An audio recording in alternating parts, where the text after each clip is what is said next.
Good morning, students. Today I am going to continue my lecture for Plus One Arts Political Science, and the name of the chapter is Judiciary. Now, let us start with the topic. First of all, here I am going to read the article 137. Supreme Court shall have power to review any judgment pronounced or order made by it. Article 144. All authorities, civil, judicial, in the territory of India shall act in aid of Supreme Court.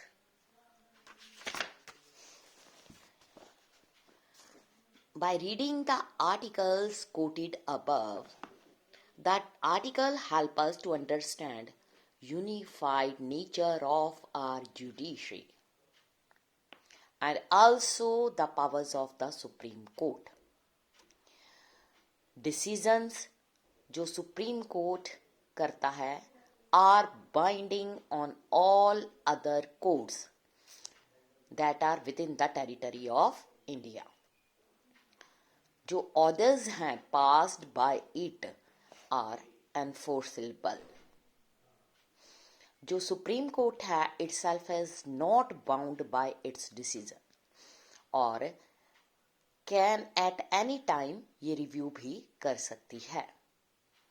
Beside, if there is a case of contempt of Supreme Court, जो supreme courts होती है वो खुद decide करती है इन cases को. Now let us start with the judicial activism. Here you heard of term judicial activism or public interest litigation. जो ये टर्म्स हैं इनको ऑफन यूज किया जाता है in the discussion about judiciary in recent time. बहुत सारे लोग ये सोचते हैं कि ये टू थिंग्स जो हैं revolutionise the functioning of judiciary और पीपल फ्रेंडली बनाते हैं. द चीफ इंस्ट्रूमेंट जिसके through judicial activism has flourished in India, उसको नाम दिया गया है पब्लिक इंटरेस्ट लिटिगेशन या उसको शॉर्ट फॉर्म में PIL कहते हैं. उसके अलावा social action litigation SAL. What is PIL और SAL? ये टू टर्म्स हैं जिसको हम separately turn by turn study करेंगे. How and when did it emerge? जो नॉर्मल कोर्स है लॉ के अकॉर्डिंग इंडिविजुअल जो है can approach the courts only ही और she has been personally agreed. That is to say कि एक पर्सन जो है जिसके राइट्स जो हैं वायलेटेड होते हैं और who is involve in a dispute should move the court of law. जो ये कंसेप्ट है अंडरवेंट अ चेंज अराउंड 1979. 1979 में क्या हुआ? कोर्ट ने एक ट्रेंड को सेट किया when it decided to hear a case जहां पर केस जो था filed not by aggrieved persons but by other on their behalf. As this case involved a consideration of an issue of public interest जो है it and such other cases जो हैं came to be known as public interest litigations.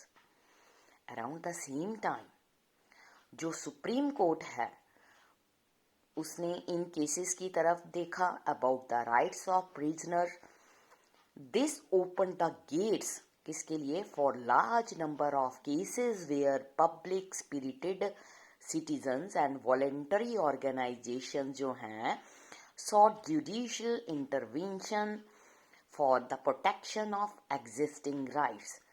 इसके अलावा betterment of life conditions of the poor.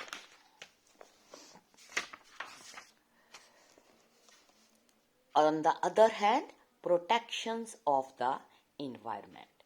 और बहुत सारे ऐसे भी इशू हैं in the interest of public. PIL has become the most important vehicle of judicial activism. Judiciary, जो कि एक इंस्टीट्यूशन है, traditionally confined to responding to cases जो कि ब्रॉड बिफोर इट, इससे इसके पास लाए जाते हैं।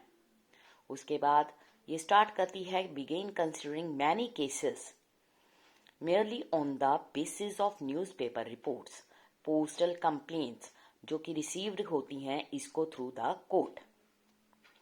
इसलिए जो टर्म जुडिशियल एक्टिविज्म है वो एक पॉपुलर डिस्क्रिप्शन हो गई है of the role of judiciary. कुछ अर्ली PILS वो मैं यहाँ पर स्टडी करूँगी। 1979 एक न्यूज़पेपर ने रिपोर्ट को पब्लिश किया अबाउट द अंडर ट्रायल। बहुत सारे प्रिजनर्स थे बिहार में who had spent long years in jail, longer than they would have spent if they had been punished for the offences जो उन्होंने गलती की for which they were arrested. उसके बाद जो ये रिपोर्ट है prompting an advocate to file a petition, supreme court ने केस को सुना। ये फेमस हो गया as the one of early public interest litigations. This was the Hussainara Khatoon वेस्ट विहार केस।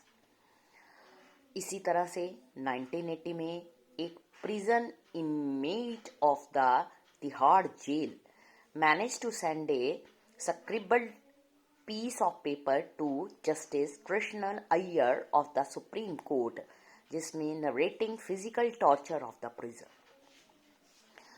जज को जो जज था got it converted into a petition। उसके बाद later on जो कोर्ट है abandoned the practice of considered letters। इस केस को नाम दिया गया सुनील बत्रा वेस्ट दिल्ली एडमिनिस्ट्रेशन 1980। उसके बाद also become one of the prisoners of public interest litigation means जो थॉरली इस चैप्टर में ये बताया गया है कि जो प्रिजनर्स जेल में होते हैं और पब्लिक के अकॉर्डिंग उन्होंने अपनी पनिशमेंट टाइम को पूरा किया, उसके बाद भी जो जेल है उसके ऊपर टॉर्चर किया गया, तो ऐसे क्रिमिनल्स को जिन्होंने अपनी पनिशमेंट टाइम को फिनिश कर लिया है और इसमें उनका आगे कोई रोल नहीं है और उनमें काफ़ी सुधार भी हो गया है, तो इस चीज़ को समझाने के लिए पब्लिक इंटरेस्ट लिटिगेशन को स्टार्ट किया गया है जो कि उन क्रिमिनल्स के बिहाफ पर लोगों द्वारा जज के सामने या कोर्ट में पटिशन को सेंड किया जाता है। ये आज का टॉपिक यहीं तक। उसके बाद हम अपना नेक्स्ट टॉपिक स्टार्ट करेंगे। Thank you students.